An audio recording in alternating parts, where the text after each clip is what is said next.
Guys, आज मैं तुम लोगों के लिए एक सरप्राइज लेकर आई हूँ। सरप्राइज? मैंने तुम लोगों के लिए एक स्पीच रेडी की है, पर सरप्राइज की बात ये है कि मैं वो स्पीच भोजपुरी में सुनाऊंगी। लेकिन एक सेकंड, उसमें मेरा हीरो कौन बनेगा? ऐजे हमरा से सुंदर केहू नइखे। हम तो से कम ही का।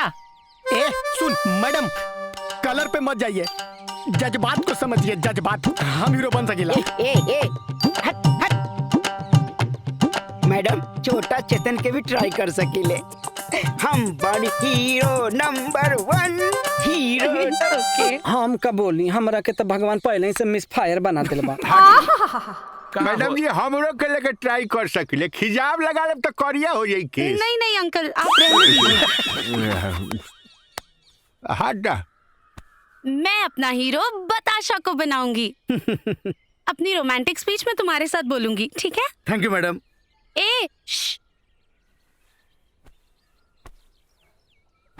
प्यार, इश्क, मोहब्बत, ई सब एगो इबादत बा।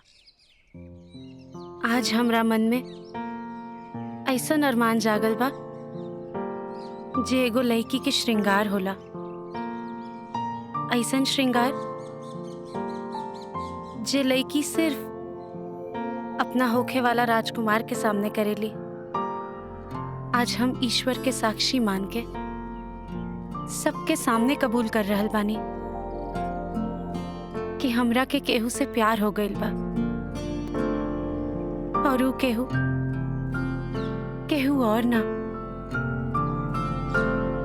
हमरा सपना के राजकुमार रउए बानी। I love you. कैसा था? तो ताली बजाओ ना। बताशा, हाथ छोड़ो। अच्छा था ना?